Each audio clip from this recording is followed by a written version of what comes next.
Jesus walked along and saw a man blind from birth.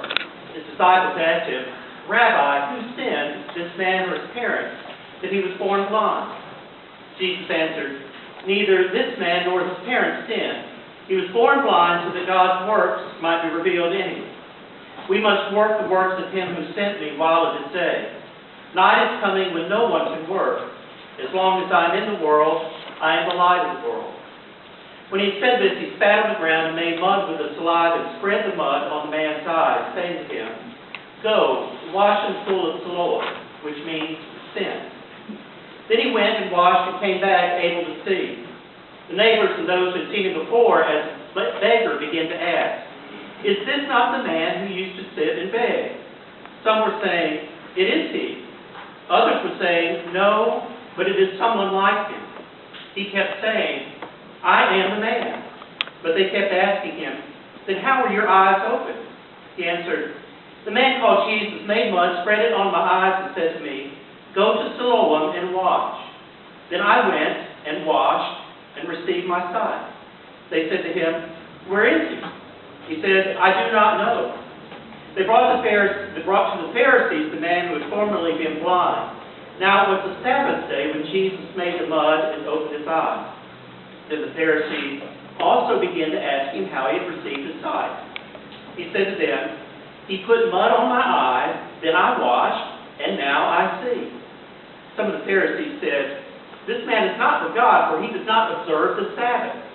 But others said, "How can a man who is a sinner perform such signs?" And they were divided. So they said again to the man, "What do you say about him? It was your eyes he opened." He said, "He is a prophet." The Jews did not believe that he had been blind and had received his sight until they called the parents of the man who had received his sight and asked them, "Is this your son who you say was born blind? How then does he now see?" His parents answered, "We know that this is our son and that he was born blind, but we do not know how it is that he now sees, nor do we know who opened his eyes. Ask him, he is of age, he will speak for himself."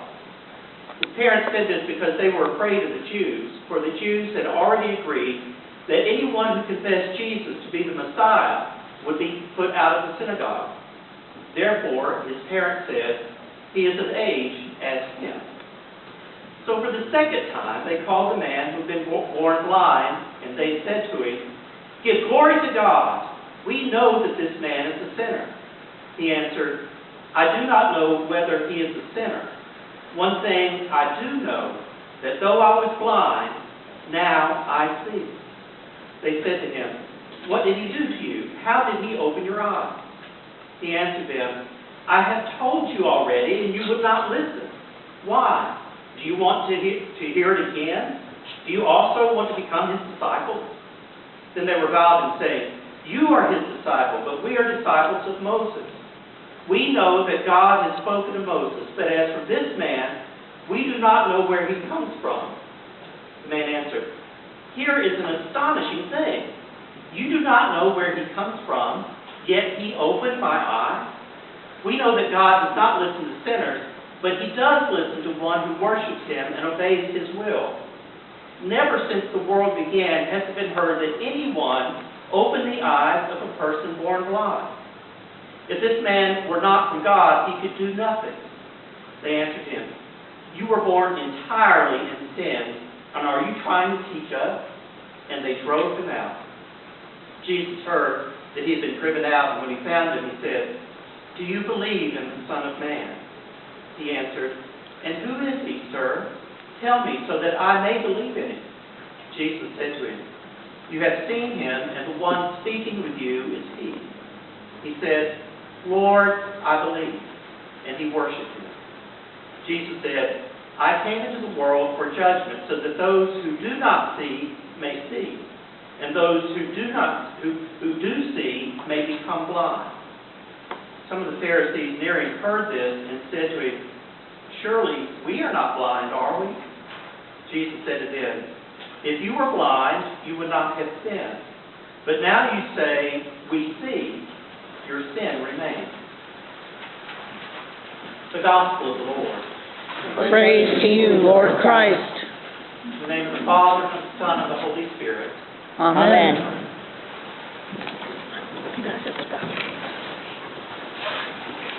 The story goes like this, that Sherlock Holmes, that great fictional detective and solver of mysteries, and his equally famous companion, Dr. Watson, went on a camping trip. And after a good meal and very generous amounts of wine, they lay down and went to sleep. Well, some hours later, Holmes woke up and he elbowed his faithful friend. He said, "Watson, look up. Tell me this, what you see." And after a thoughtful reflection, Watson said, "Well, I see millions and millions of stars." And so Watson pondered and he said, "Astronomically, that means there are millions of galaxies out there. Potentially, there are billions of other planets. Astrologically, Saturn appears to be in the constellation of Leo. Horologically, the placement of the moon indicates that it's about 3:15 a.m. Theologically, God is the creator of the universe and all that is in it. And meteorologically, it appears that it will be a beautiful day when the sun finally comes up." Why? What is it that you see? What does that say to you? Holmes said, "Watson, you ought to see that someone has stolen our tent."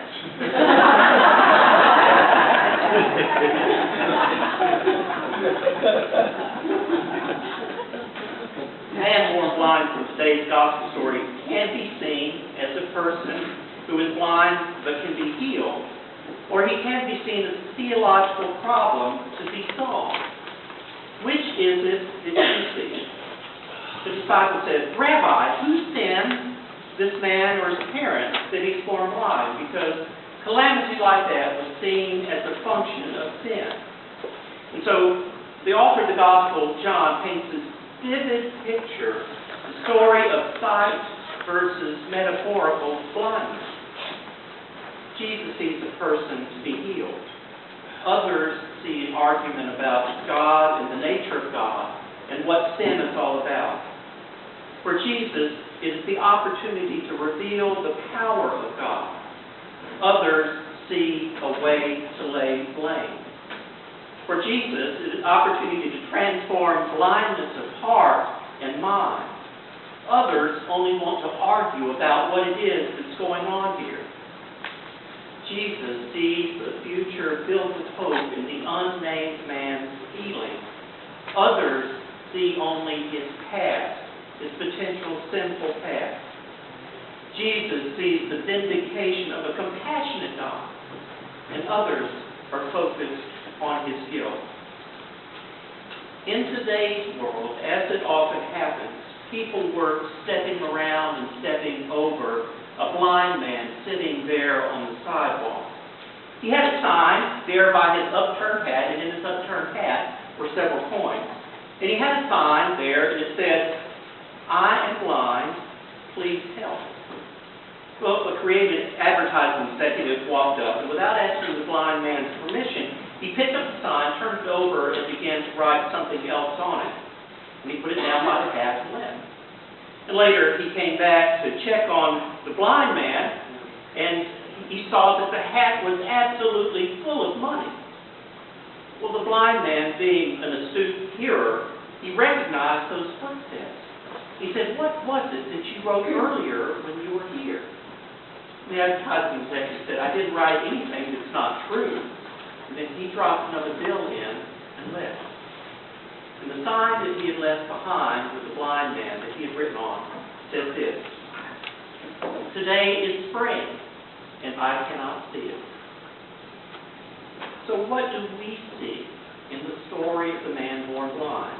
As a church and as a community of faith, do we see social problems waiting to be solved? Or do we see people in need of God's love, God's grace, God's care, and God's acceptance? We see people as theological theories or stories of grace made real. Now, don't get me wrong. theological exercises are important to Christian understanding. But remember, it must be said that what hurting people need are not answers to hypothetical questions. What hurting people need is you. They need your love, your understanding. They need to see Jesus embodied in your personal, caring presence. John's Pharisees take no delight in the miracle. They take only offense in what has happened. Why is that?